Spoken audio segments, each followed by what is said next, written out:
Hi, hello to YouTube. TexoCat here. I've realized it's, I think, over a year since I last uploaded anything. So I thought we'd do a quick recap. Well, I moved house.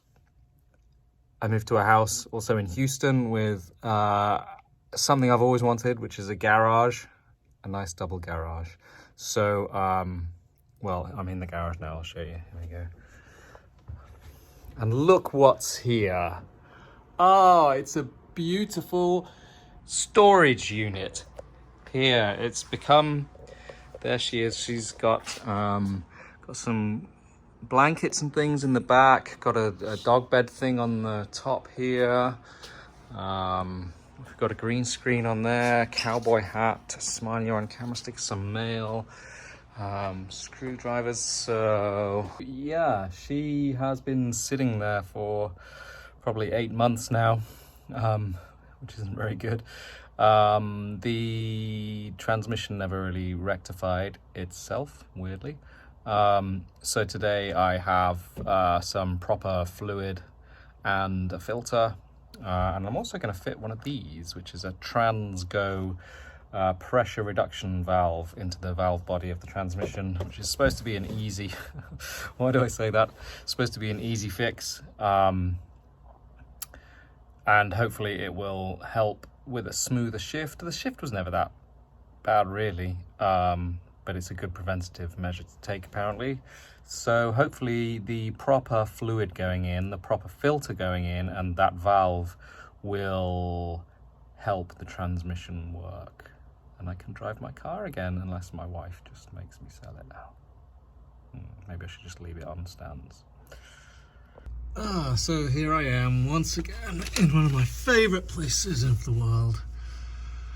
Underneath the transmission on the Jaguar. Okay, so I've got the sump cover off again. You're upside down. Interesting. Luckily this time the gasket here came off really easily, so that's good. I did all this before if you want to check out a previous video of this whole thing. So now what I have to do to get to the pressure relief valve, which I believe is here, is remove this front half of the valve body. And I do that by removing 2 million bolts here in a specific order. So here are the plans. And if you can see there, the some of them are labeled A and some of them are labeled X. So I need to do the A's first. Okay. Right, these are all T27 Torx bit, and okay, I'll get unbolting. Okay, just removed all the A's, 1 million of them. There they are. They're quite long, so now to start on the B's. Oh god, this is insane. What am I doing? Okay, so it came off quite easily. Make sure you have something underneath it to catch all this extra transmission fluid that will come out. There is the front part of it, and there's also some fluid in there you can see, and there is this big stud sticking up which will locate it on the main valve body there. Oh god, what have I done? Well, okay, there's probably no going back now. Okay, so here it is in a bit more detail.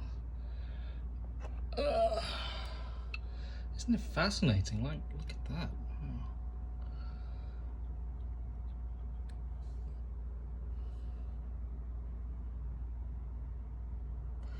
Wow. Okay, so phase 2.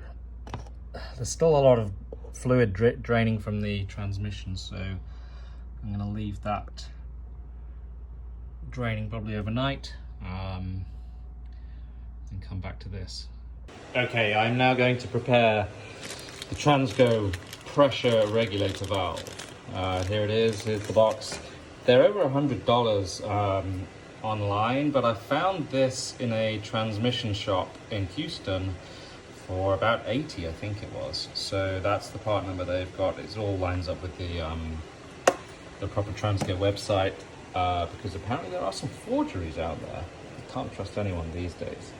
So here are the instructions. I'm going to clean it with, it says to clean with brake cleaner. I don't have any brake cleaner, so I'm just going to use alcohol. I hope that's okay. And then dry it with a hairdryer. Step 1.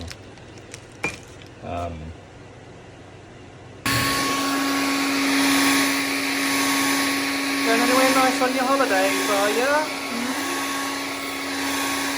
So there she is, all nice and clean and dry. Next it says put a dab of assembly gel into the groove of the large land, and I'm guessing that's what that is there. This is the assembly gel I have. Apparently you can also use Vaseline, but I don't have any Vaseline. Used it all up. Lubricant of transmissions, engines, pumps, body, blah, blah. Okay, so it says dab. I wish it didn't say dab. Like, what is a dab these days? Okay, so I'm going to, and then there's these two, they call them a scarf cut ring, which is good because I thought they were broken to begin with, but can you see there's a split in it? So these are the two rings that go on the valve, and then these are rubber O-rings that go over them just to size them. So I'm gonna get a dab of this, put it there, another dab, put it there, one of these, put it there, one of that, put it there, with that there, and that there. What you can see there are the O-rings that are the sizing rings. They've been squeezed over the valve seal rings. And so they are putting pressure on the rings to size them down, I guess, because it has to be totally flush. So the next thing to do to help with this sizing process is put it, look at this clean fridge, in the freezer box that needs defrosting. Okay, so I'm gonna put this in here, and we're gonna leave that to bake for 24 hours. Okay. So, yeah. And welcome to, this is actually, it's fucking boiling in here at the moment because the AC unit is broken. This is right next door to my garage. How cool is that? So when I'm naughty, I have a place to stay. Alrighty, here we are. So this is the lower front valve body.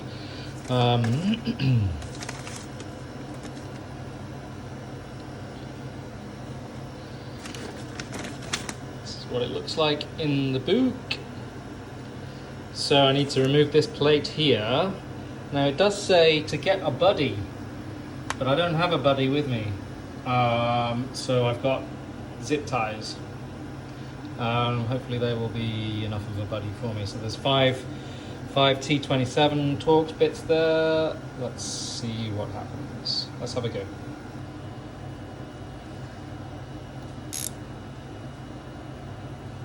Number 1. Okay, that's good. 1, 2, 3, 4. I'm just going to go one by one and just back them off. I'm not sure how much pressure there is behind them.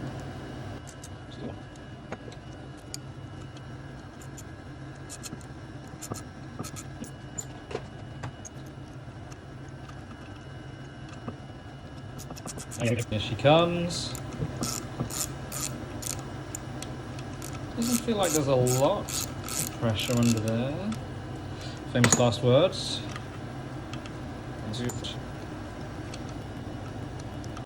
So these are all pretty slack now. Let's do the center bolt.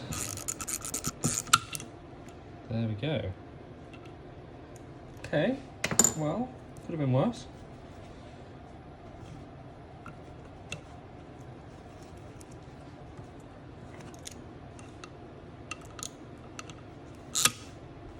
Oof.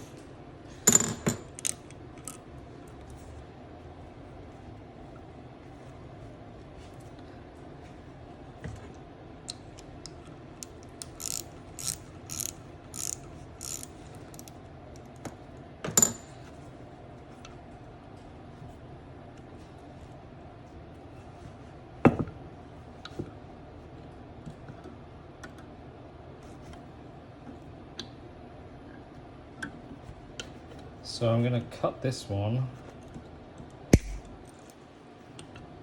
Okay. I think it'll be okay. Yeah, there we go. Not too bad. Not too shabby. So these two are okay. This one and this one. This is the one we're replacing. Interesting. So the replacement spring is actually shorter than that one. Let's see if this valve will come out.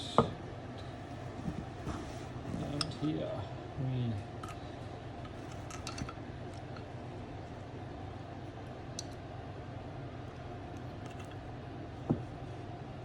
So this is the one that we need to replace.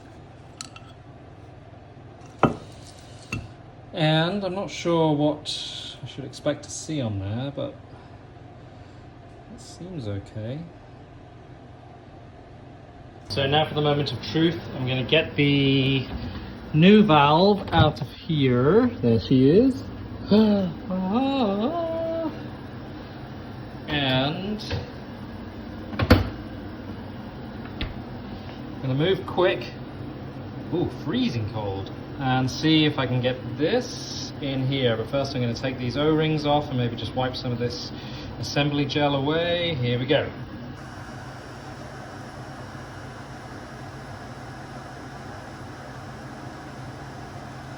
Number one coming off.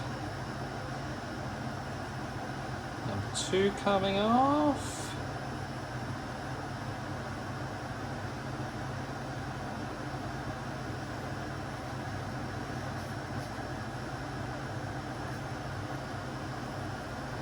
A little bit worried of leaving some residue on here.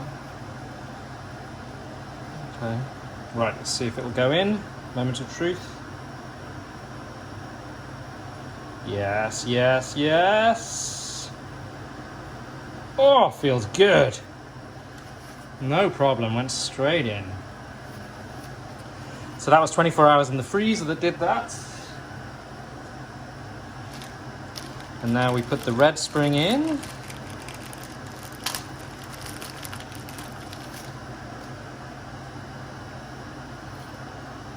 Okay, so I'm going to try the zip tie trick in reverse. Let's have a look, but first, I'll put this guy in.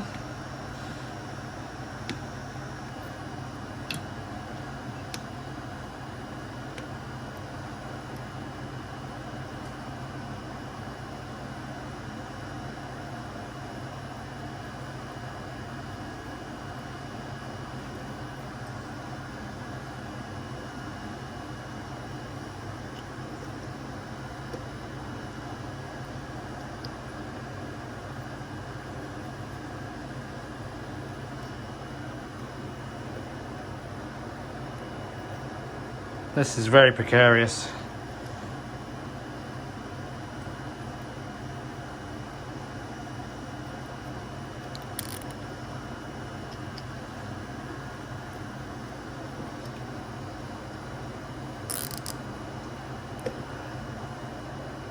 Just need to get it in enough to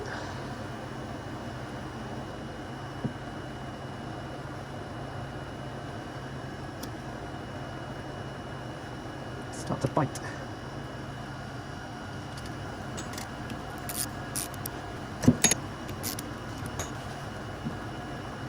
Okay.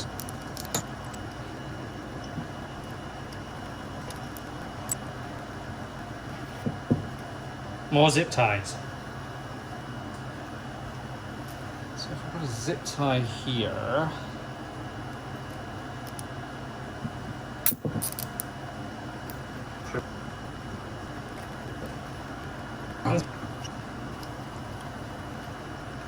Okay, I might be able to grab a bite of that now. Okay, that's good because it popped up but it didn't pop out, so this is good, I think.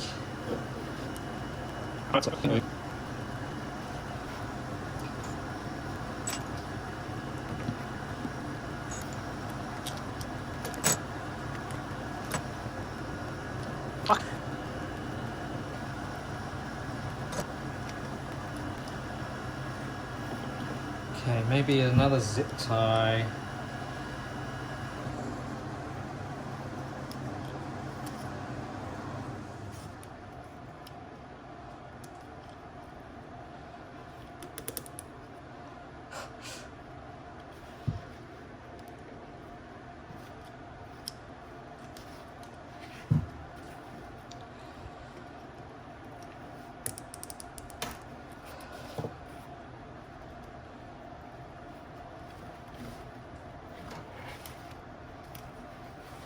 So this is where we're at. It's kind of going in. I'm kind of worried about, these are all aluminum faces, so I'm worried about scratching them or something. And God, why is everything so difficult when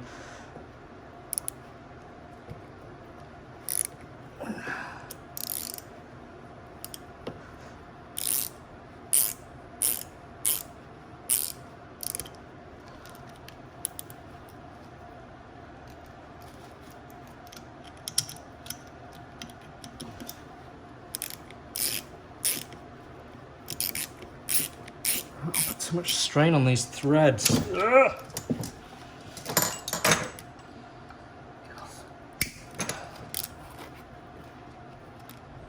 Get off, get off.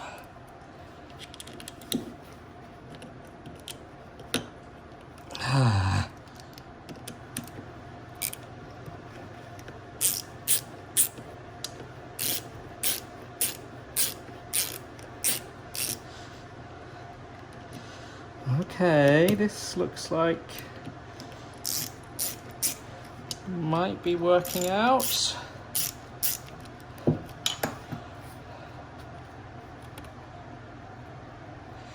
I guess I'm not going to know until the final moments when it's all in there.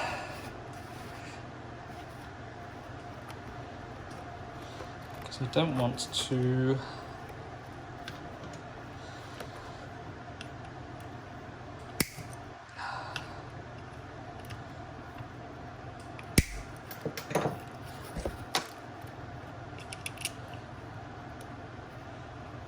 oh, it's horrible stuff, transmission fluid.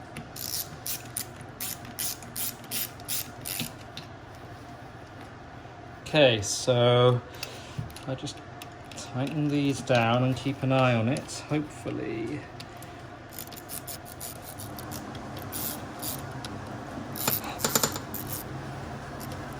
Okay. I think we're in business. Hopefully. Damn it. Yes.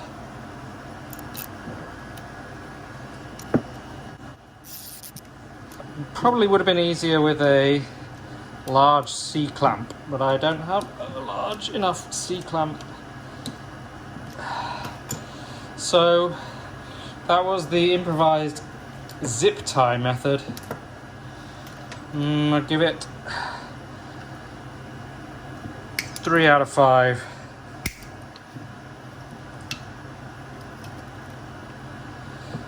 Your mileage may vary. Great, so the new valve is in there.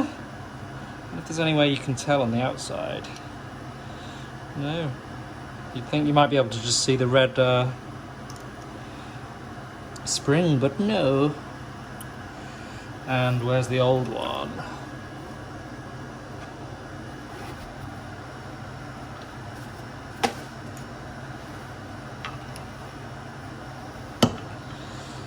Here's the old one, so maybe that's how you could tell it's a darker and thicker.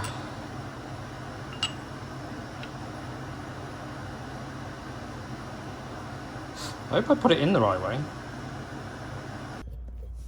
And we're back under here. Just put the, there we go, the front valve body back on. A couple of the screw holes, the million or so screw holes, were a bit tight, so I had to back everything off and have it really slack and then just go around and start in the middle and just tighten it up gradually that way. So there is a linkage here. I think this is the parking park selector. So that has to be relocated there. Okay, and it will continue to rain down transmission fluid on you, so watch out. So, ready to get the pan back on. Looks fine. These had a little bit of sludge on, but not too much. So I'm gonna go ahead right now and put I'm just gonna put a little bit of this around the edges just to try and keep the gasket in place as I put the pan back on. Synchronicity, hey, because this week John from To The Garage has just done exactly the same thing. I don't think he put the pressure relief valve on, but I did see he did this little thing, which seems like a good tip, so I'm going to do this now. Hold my gasket in place while I position it under the car. So,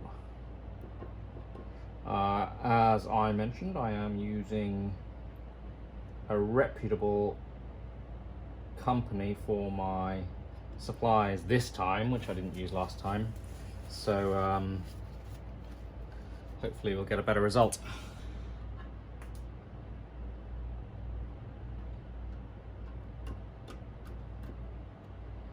Lovely, there we go. Job's a good one. Right, to the Jag. Okay, back under here now, the sump is on. I've got 3 screws in at the moment. You can see the gasket is lined up nicely. So I'm just gonna attach all that. If you want to see a more in-depth one, then watch John from To The Garages, or watch the one that I did the last time I did this bloody horrible job, and that'll give you more details, but I will carry on and do this now. Okay, I'm about ready to start pumping oil into the transmission, and this is the proper stuff I bought. I will put a link to where I got it. One thing to bear in mind with the gold label, Ravenol IATF fluid, is that the spout, you cannot just take the top off. You must have this spout, which is completely useless for this application. So what you must do is disregard the safety. And what I did, well, it took me ages. I had to use a Stanley knife, I had to use a hammer, a screwdriver. I actually injured myself in the process of destroying the safety features of the oil can. I went rogue. I did it. I took matters into my own hands. Eventually, this was the only thing that I could find to open this efficiently.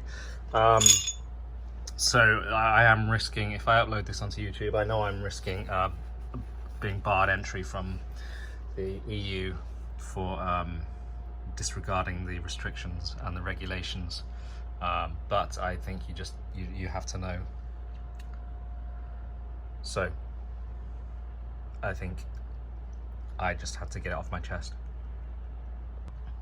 So I've got 2 litres in so far using my special pump. It is slow going, but it is better than just syringing a load out and then squirting it in and then syringing it out again. So I will now proceed to, I think I will probably have to add another couple of litres before it starts to overflow. Now when it does start to overflow from the area there,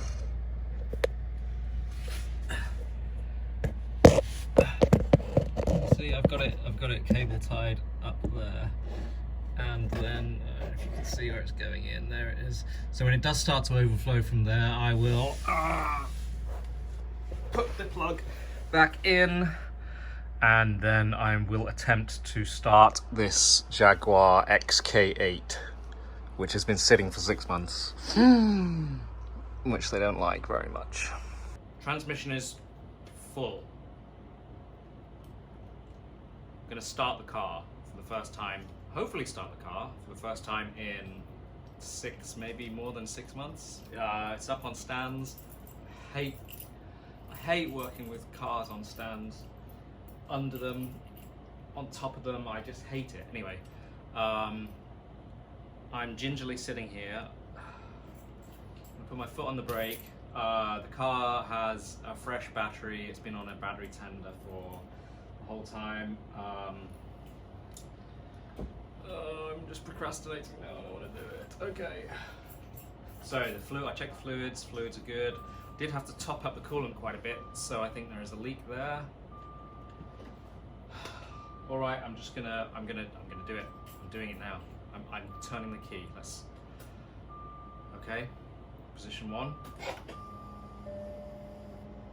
System check. Driver's door open. I know. Hood open. Yes.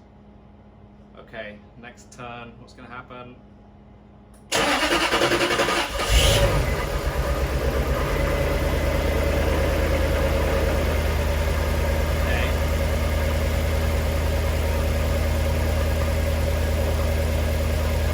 So.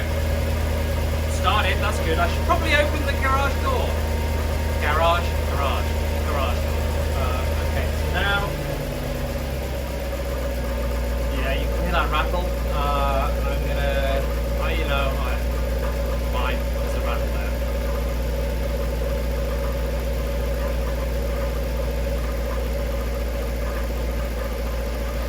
Oh, I can smell burning.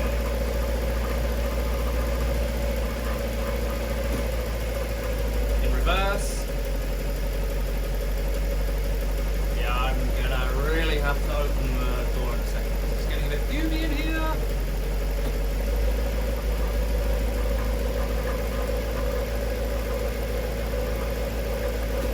Drive.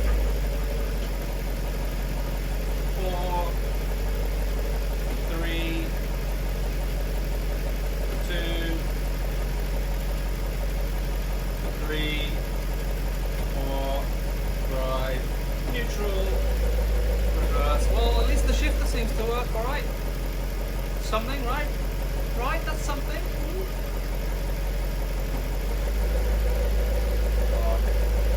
Okay, I'm gonna open the garage door.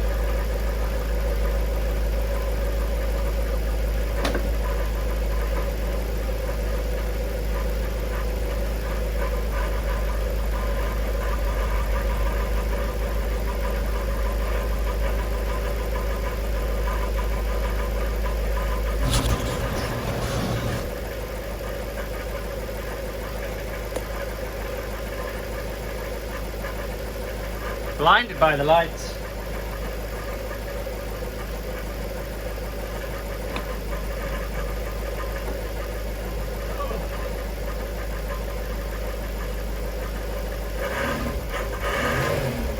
Hear that rattle?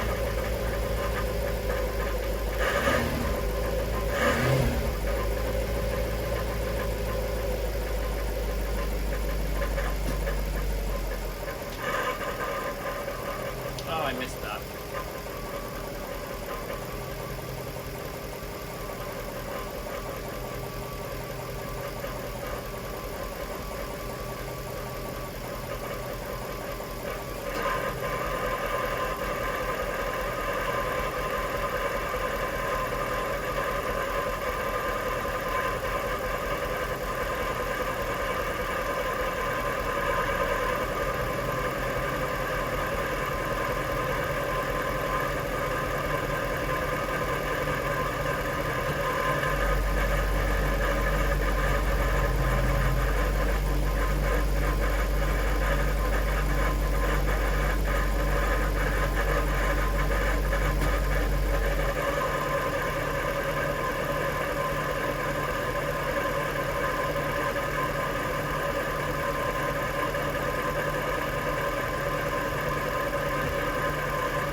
Going through the gears again.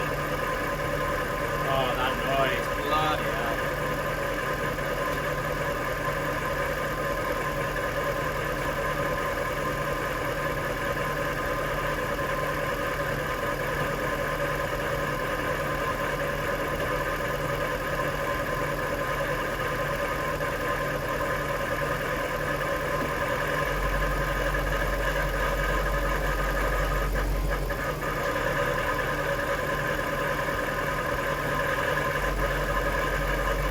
Okay, now we're gonna get under the bloody thing.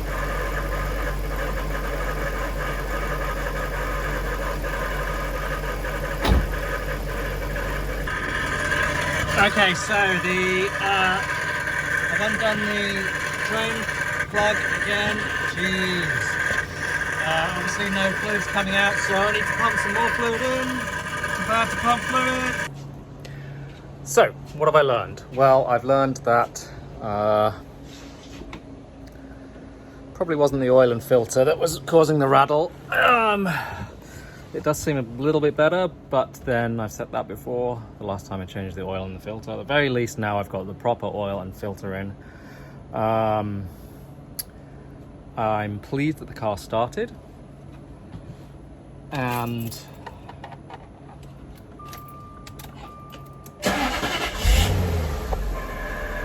yeah, you see it's still there, you can hear that. Is it better or worse? I don't know. So I think I'm just going to get it back on the road, get it inspected. There looks like there's probably a coolant leak. I think the hoses in the valley between the V's on the motor, I think there's probably a leak there. That's a common thing to go. I might just do that before getting it inspected. Don't tell my wife.